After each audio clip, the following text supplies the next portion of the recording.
জয়গুরু। পরমদয়াল শ্রীচরণে আমার প্রণাম। আপনাদের সবাইকে আমার আন্তরিক আনন্দিত জয়গুরু। সবার মঙ্গল প্রার্থনা করি। প্রিয় পরমের শ্রীচরণে সবাই খুব ভালো থাকুন, সুস্থ থাকুন। আজকে যে বিষয়টি নিয়ে ইষ্টপ্রসঙ্গ করব সেটা হচ্ছে এই যে আমরা এই সকালের প্রার্থনাটা করছি, বিনতি প্রার্থনাটা যে সকালে করছি, এই বিনতি প্রার্থনার সকালে একটা সুন্দর একটি কাহিনী আছে এই প্রার্থনার পেছনে। সেই কাহিনীটি তুলে ধরব। আর এই প্রাতকালীন এই বিনতি প্রার্থনার তার আমরা রোজ করছি, রাধাস্বামী নাম যোগায়ে সৈতরে। এর মানেগুলো আমরা একটু বাংলা মানেগুলো বোঝার চেষ্টা করব। জানি সবাই সেটা জানে, তবুও অনেকেই জানা নেই। যাই হোক, যে ঘটনাটা প্রাতকালীন বিনতি প্রার্থনার যে এই প্রথম যে আমরা করি সেটার রাধা স্বামী নাম যোগাবে সোই তরে, এই যে কয়টি আমাদের রয়েছে, স্তর রয়েছে এই প্রার্থনায় আপনারা দেখবেন 18টি স্তর রয়েছে। কিন্তু সেই যে 18টি স্তর, 18টি যে স্তর মানে 18টি যে শ্লোক, এই 18টি শ্লোক কিন্তু নিয়ে ঘটনাটি। পদ্মার পাড়ে এক সাধু আরেক সাধুকে জিজ্ঞাসা করলেন। এক সাধু রয়েছেন পদ্মার ধারে, আরেক সাধু এসে সেই পদ্মার ধারে সে সাধুকে জিজ্ঞাসা করলেন, শ্রী ঠাকুরের বাড়ির ঠিকানাটা জানতে চাইলেন। তখন সে সাধু বললেন, 1 2 3 করে গুণে 17টি বাড়ি পার করে 18 নম্বর যে বাড়ি সেটাই হচ্ছে ঠাকুরের ধাম। তাহলে কি বললেন, যে 1 1 করে গুণে 17টি পার করার পর 18 নং বাড়িটি ঠাকুরের ধাম।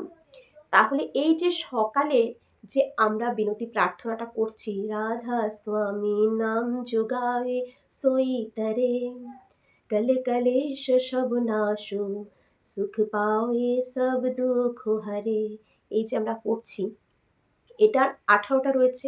এই 17টা করার পর লাস্ট যে শ্লোকটা রয়েছে সেটাই শ্রী ঠাকুরের ধাম। ওই ধামে যদি আমরা একবার পৌঁছাতে পারি তাহলে পৃথিবীর ধরাধামে আমাদের আর আসতে হবে না। তাহলে এই পরপর এই যে শ্লোকগুলো রয়েছে প্রাতকালীন বিনতি প্রার্থনার প্রথম যে 1 নাম্বার, এটা সেখানের 17টি শ্লোককে আমাদের একদম সুন্দরভাবে যদি মনে গেঁথে নিয়ে বুঝে আমরা উপলব্ধি করে করতে পারি এবং চরিত্রগত করে নিতে পারি, তাহলে কিন্তু ওই 18 যে ঠাকুরের গোলক যে ধাম, সেই ধামে আমরা কিন্তু পৌঁছে যেতে পারবো। সাধনার স্তর হচ্ছে 18টি স্তর, মোক্ষ লাভ করে 18টি স্তরে পৌঁছালে সে মোক্ষ লাভ করে, ফিরে আসতে হয় না এই ধরাধামে কিন্তু তাকে। ঘরে বসেই এখন আমরা ঘরে বসে থাকি, আমাদের জীবনটা হচ্ছে সংসার জীবন, আর ঠাকুর আমাদের এই সংসার জীবনে ঘরে বসে থেকেই আমরা ওই 18 নম্বর স্তরে পৌঁছাবো কিভাবে ঠাকুরের ধামে পৌঁছাতে পারবো। এই 18টি শ্লোকের 17 হলেও 18তে পৌঁছাতে পারি। 17টি যদি আমার চরিত্রগত একবার করে নিতে পারি তাহলে ওই 18 ধামে আমরা ঘরে বসে থেকেই কিন্তু করতে পারবো। শুধু চরিত্রগত করে নিতে হবে, তবে আমরা ওই 18 ধামে পৌঁছাতে, একদম ঠাকুরের সে ধামে, ঠাকুরের চরণ প্রান্তে কিন্তু আমরা পৌঁছাতে পারবো। 17টি স্তর যদি আমরা চরিত্রে ফোটাতে পারি তাহলেই সেই রাধার স্বামী যে মহল, সেই মহলে আমরা পৌঁছে যাব। যদি এই 17টিকে আমরা চরিত্রে ফুটিয়ে তুলতে পারি তবে আমরা সেই রাধার স্বামী যে মহল সেখানে পৌঁছে যেতে পারবো। তাহলে এই পৌঁছে গেলে ফিরে আমাদের আসতে হবে না। তাহলে এগুলো একটু মানেগুলো পেছনে রয়েছে বাংলা অনুবাদ, আমি একটু তাও করে পাঠ করে শোনাচ্ছি। राधा स्वामी नाम जोगाए सोई तरे, कल कलेश सब नाशो সুখ পাওয়ে সব দুঃখ হরে। এই যে শ্লোকটি ঠাকুর বললেন, রাধাস্বামী নাম যে গান করে সেই তরিয়া যায়, মানে সেই রক্ষা পায়। এই বীজ নামটা যে সবসময় করে যাবে সে কিন্তু রক্ষা পাবে, তৈরিয়া যায়। কালের ক্লেশ সবই নাশ হয়, সুখ পায়, সমস্ত দুঃখ হয়। যত কালের যে যত ক্লেশ রয়েছে সব কিছুই নাশ হয়ে যায়, নষ্ট হয়ে যায়, সুখ পায়, সমস্ত দুঃখ তার থেকে দূরে সরে যায়। যে সর্বদা এই নাম আমরা যদি গান করে যাই, গুনগুন করে যদি আমাদের ভেতরে অনবরত এই নাম চলতে থাকে, তাহলে কালের সব ক্লেশ আমাদের নষ্ট, ভেতরে যত আমাদের আবর্জনা আছে সব নষ্ট হয়ে যাবে, সুখ পাবো এবং সমস্ত দুঃখ দূর হয়ে যাবে আমার কাছ থেকে। এই অপার নামের রহস্য কেহ জানে না, যে জানে সে পার হয়, পুনরায় জগতে জন্মায় না। এই যে নামের যে রহস্যটা, যে একবার অনুভব করতে পারবে, বুঝতে পারবে, নিজের চরিত্রে সেটাকে সর্বদা ধরে রাখার চেষ্টা করবে, সে জানে যে তার পুনরায় আর জন্মাতে হয় না। রাধার স্বামী গান করিয়া জনম সফল করো, জনমকে সফল করো, সার্থকতা করো এই নাম বীজ নাম সর্বদা জপ করে। এই নাম আদি নাম নিজের মনে ধরিয়ে নাও। এই নাম হচ্ছে আদি নাম। এই নামের মানে এই নামের সব যত বীজ নাম রয়েছে, ক্লিং হিং যত নাম রয়েছে, সব নামের আগে কিন্তু এই নাম থাকবেই, এই নাম আগে বসবে। এই নাম হচ্ছে আদি নাম, নিজস্ব নাম। তারপর হচ্ছে ऐसा নাম অপার কই ভেদ না জানে, যে 2 নাম্বার শ্লোকটা, তার মানে হচ্ছে স্বামীর অদ্ভুত সিংহাসন রাধা পূর্ণভাবে নিরীক্ষণ করে। স্বামী মানে কে? স্বামী মানে হচ্ছে এই যে বিশ্ব ব্রহ্মাণ্ডের মালিক, যিনি যিনি পুরুষোত্তম, তিনি হচ্ছেন পরম দয়াল, তিনি হচ্ছেন স্বামী। সে স্বামীর যে অদ্ভুত সিংহাসন যে রাধা পূর্ণভাবে নিরীক্ষণ করে। রাধা হচ্ছে পাওয়ার, শক্তি, সে পূর্ণভাবে নিরীক্ষণ করেন। অন্য কেহ এই অগম অপার শোভা দেখিতে পায় না। এই যে স্বামীর যে অদ্ভুত সিংহাসন, যেটা রাধা পূর্ণভাবে নিরীক্ষণ করেন, রাধা পূর্ণভাবে নিরীক্ষণ করেন, সেটা অন্য কেহ এই অপার শোভা দেখিতে পায় না। যেইখানে রাধাস্বামী নাম গুপ্ত রূপ ধারণ করিয়াছেন, তাহার দয়াভিন্ন সেইখানে কেহ বিশ্রাম পায় না। যিনি এই রাধাস্বামীর নাম গুপ্ত রূপ ধারণ করিয়াছেন, এই রাধাস্বামীর নাম এই গুপ্ত রূপটা যিনি ধারণ করেছেন, তার দয়া ভিন্ন সেখানে কেহ বিশ্রাম পায় না। তার দয়া যদি না হয়, এই নাম যে সর্বদা করবেন, এবং ওই যে বললেন এইগুলো আচরণের মধ্যে যদি ফুটিয়ে তুলতে পারি, তাহলে তিনি যদি দয়া করেন, তাহলে সেই স্বামীর যে অদ্ভুত সিংহাসন সেটা সে কিন্তু দর্শন করতে পারে, সে দেখতে পারে, সে সেখানে বিশ্রাম পায়, মানে সেই মোক্ষ লাভ হয় তার। তারপর 3 নম্বর যে শ্লোকটি আছে, যে राधा स्वामी गाय करो जन्म सफल करो, ये नाम नीचे नाम है मन आपने धर ले, बैठक स्वामी अद्भुति राधा निरख निहार, और না कोई लग सके शोभा अगम अपार।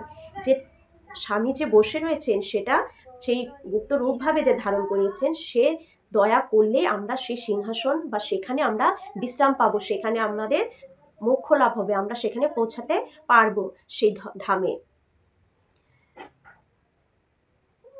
কারো বন্দগি রাধাস্বামী আগে, জিন পরতাপ জিও বহু জাগে। এই যে 6 নম্বর শ্লোক, 7 নম্বর বারংবার করো পরনাম, সদ্গুরু পদমধাম শতনাম, এই 7 নম্বর শ্লোক। তাহলে যাহার প্রতাপে বহু জীব জাগরিত হয়, সেই রাধার স্বামীর সামনে বন্দনা করিতেছি। যে যার ইচ্ছেতে এই জীব জাগরিত হয়, এই যে আমি ঘুমাচ্ছি, পরের দিন যে আমি চোখ মেলে জগৎকে দেখতে পাচ্ছি, তার কার ইচ্ছেতে? সব পরম দয়ালের ইচ্ছেতে যে জীব জাগরিত হয়, সেই রাধার স্বামীর সামনে আমি বন্দনা করিতেছি।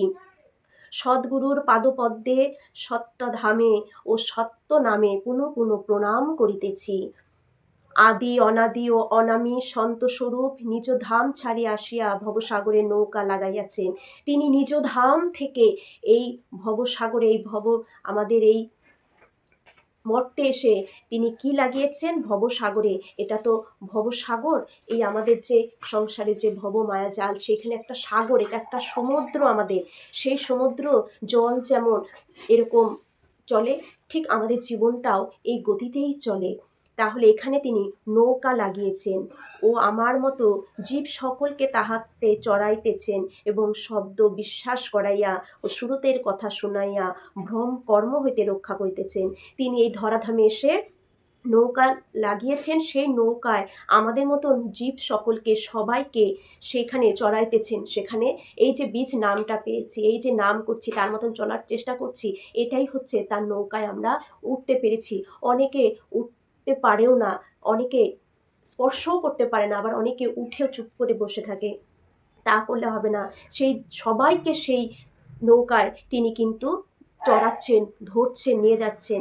এই শব্দ বিশ্বাস করিয়া, যিনি এই যে রাধাস্বামী নামের যে শব্দ, এটা একটা, এই শব্দকে বিশ্বাস করিয়া, এটাকে যদি আমরা বিশ্বাস করে এবং সুরতের কথা শুনাইয়া, সুরত এর কথা যদি শুনাইয়া ভ্রম কর্ম হতে রক্ষা করিতেছে, থাক সেই সুরতের কথা শুনিয়ে আমাদের ভুল পথগুলো থেকে তিনি কিন্তু রক্ষা করছেন। তিনি কিন্তু আমাদের এই যে ঠাকুর শিলনগুলো যে দিয়েছেন, করার যে আমাদের বিধানগুলো দিয়েছেন, সেই বিধানগুলোই হলো আমাদের ভুল কর্ম থেকে তিনি কিন্তু জানাচ্ছেন, এই পথে চলো না, এই পথে চলতে হয়, এইভাবে করতে হয়, সব কিছু জানাচ্ছেন। তিনি আমাদের সেই ধাম থেকে এসে এখানে নৌকা দিয়েছেন, আমাদের সেই নৌকায় সমুদ্রের নৌকায়, তিনি তার নামের নৌকায় আমরা উঠবো, ধরবো, ধরার ফলে তার মতন করে চললে আমাদের সব ভুল কর্ম থেকে আমাদের রক্ষা তিনি করছেন, যদি আমরা সে পথে চলি। কোটি কোটিবার বন্দনা করিতেছি, অসংখ্যবার দণ্ডবোধ জানিতেছি, রাধাস্বামীকে পাইয়া ভক্তির ভাণ্ডার খুলিয়াছে। যে আমরা বারবার তার কাছে বন্দনা করিতেছি, অসংখ্যবার দণ্ডবোধ জানিয়েছি, যে এই যে কোটি কোটি করো বন্দনা আরব খরব দণ্ড তো রাধা স্বামী মিল গায়ে খোলা ভক্তি কাসত, ভক্তি সুনায়ে সবসে নারী বেদ কতেব না তাহি বিচারি। এই যে 12 নাম্বার শ্লোক অব্দি যাচ্ছি। তাহলে যে কোটি কোটি বার আমরা বন্দনা করিতেছি, তার অসংখ্যবার দণ্ডবত জানিতেছি, যে রাধাস্বামীকে পাইয়া ভক্তির ভাণ্ডার খুলিয়াছে, যে তাকে পাইয়া আমাদের ভেতরের যে ভক্তির সেই ভাণ্ডার আমাদের খুলছে। আমরা বুঝতে পারছি যে তার সাথে যুক্ত থাকা মানে তার বলাগুলোকে মানা, এইভাবেই আমাদের ভক্তির ভাবটা খুলিতেছে। বেদ পুরাণ প্রভৃতি যে ভক্তির কথা বলে নাই, এমন অনন্য ভক্তির কথা শুনিয়াছেন। যে ভক্তির কথা বেদ পুরাণেও বলা নেই, সেই ভক্তির কথা এই পরম দয়াল আমাদের ধাম থেকে এসে আমাদের সেটা শোনাচ্ছেন, যে এইভাবে চলতে হয়, এটাকেই ভক্তি বলে। ভক্তি পূজা বলুন, ভক্তি বলুন, তার আসল যে অর্থ সেটা তিনি আমাদের শোনাচ্ছেন, বোঝাচ্ছেন, সেইভাবে আমাদের সেই নৌকায় বসতে বলছেন, চড়তে বলছেন, করতে বলছেন। সত্যপুরুষের ধাম চতুর্থ পদে, যেইখানে আশ্চর্য শব্দে বীণাধ্বনি হইতেছে, সেইখানে সম্ভগণ সদা বিলাস করেন, সন্তগণ সদা বিলাস করেন। তাহলে সত্যপুরুষের ধাম চতুর্থ পদে, যেইখানে আশ্চর্য শব্দে বীণাধ্বনি হইতেছে, সেই ধামে আশ্চর্য পদে বীণাধ্বনি হচ্ছে। যে ধ্বনি শুনতে সেই কর্ণ আমাদের তৈরি হয়নি, সেই মন আমাদের তৈরি হয়নি, সেটা সম্পূর্ণ যখন যে ন্যস্ত করতে পারে, সেই ধ্বনি সে একটু হলেও কিন্তু শ্রবণ করতে পারে। যেইখানে সন্তগণ যে রয়েছে, তারা সদা সেখানে বিলাস করেন। পূর্ণ গুরু সেই ঘর দেখাইয়াছেন, যে পূর্ণ গুরু যিনি আমাদের অন্ধকার থেকে আলোর পথ দেখান, সেই ঘর দেখাচ্ছেন, তিনিই কিন্তু এই ঘর দেখাচ্ছেন। আর আমাদের পরম সৌভাগ্য যে ধাম থেকে যিনি এসেছেন, সেই সৎপুরুষ, সেই মালিককে আমরা সদ্গুরু রূপে পেয়েছি, যিনি আমাদের সেই অজ্ঞান অন্ধকার আমাদের চোখ থেকে মুছে দিচ্ছেন, পর্দা সরিয়ে দিচ্ছেন, অন্ধকার থেকে আলোর পথ দেখাচ্ছেন।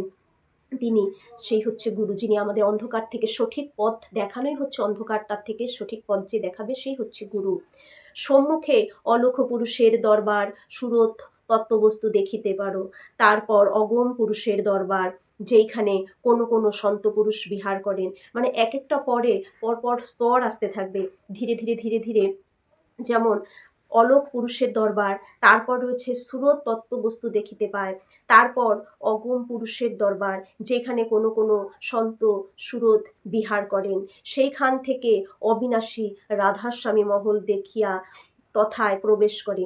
তার মানে শেষে গিয়ে যেখানে সন্ত সুরত যে সন্ত সুরত বিহার করেন, সেইখানে যদি একটু পৌঁছানো যায়, তাহলে যে অবিনাশী যে রাধাস্বামী যে মহল, সেটা দেখার দেখিয়া তথায় প্রবেশ করে, সেটা দেখে তখন সেখানে সে প্রবেশ করে যে আমি তো চলে এসেছি, সব কিছু ন্যস্ত করে সে তখন সেখানে চলে যায়।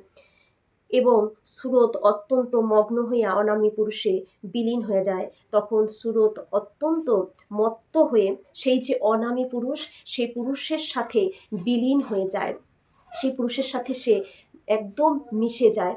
তার মানে এই যে পরপর 17টি যে শ্লোক রয়েছে, সেই 17টি শ্লোককে আমরা যদি একে একে আমার চরিতার্থ করে তুলতে পারি, তাহলে কিন্তু আমরা সেই ধামে পৌঁছে যাব, পরম দয়ালের কাছে আমরা পৌঁছে যাব, সেই অনামী পুরুষের সাথে আমরা বিলীন হয়ে যেতে পারবো। তাই এই যে সকালের যে আমাদের প্রাতকালীন বিনতি প্রার্থনা, প্রথম যে স্তব যে ভাগটি, সেটার গুরুত্ব কিন্তু অনেক। সেটা যদি বুঝে আমরা চলতে পারি জীবনে, সেই রাধাস্বামীর নাম যে এই প্রার্থনাটা রোজ করবে, তার থেকে দুঃখ দূর হয়ে যাবে, সুখে সে বিরাজ করবে, তার ভেতরে সব ক্লেশ মুছে যাবে, সব ভেতরে যত আবর্জনা, যত রাগ, হিংসা, ক্রোধ যা রয়েছে সব কিছু পুড়ে ছারখার হয়ে একটি সুন্দর মানুষ সে পরিণত হবে। কারণ আমরা জানি নামের আগুনে সব পুড়ে ছারখার হয়ে যায়।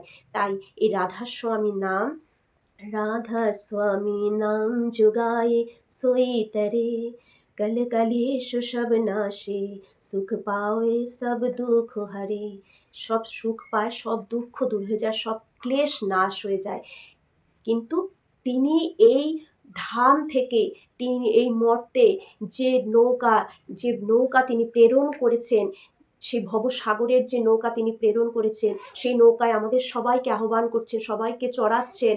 সেই চড়ে গিয়ে তার সেই নৌকায় যদি আমরা বসি, ঠাকুরের আজ শ্রী শ্রী দাদা একটা গান আছে না, যে চড়েছি যে নামের তরি, ভবসাগর দিয়ে পারি, যাব দয়াল তোমার শনে, এবার তোমার শনে। তাহলে চড়েছি যে নামের তরি, যে নামের তরি তিনি আমাদের দিয়েছেন, সেই নামের তরিতে বসে আমরা এবার দয়াল ধামে পৌঁছাবো। কিন্তু অনবরত সেই নাম করে যেতে হবে, আর সেই নামের তাপে আমাদের ভেতরটা শুদ্ধতা শূন্য এত সুন্দর হয়ে উঠবো আমরা, যে তার কাছে পৌঁছাবো।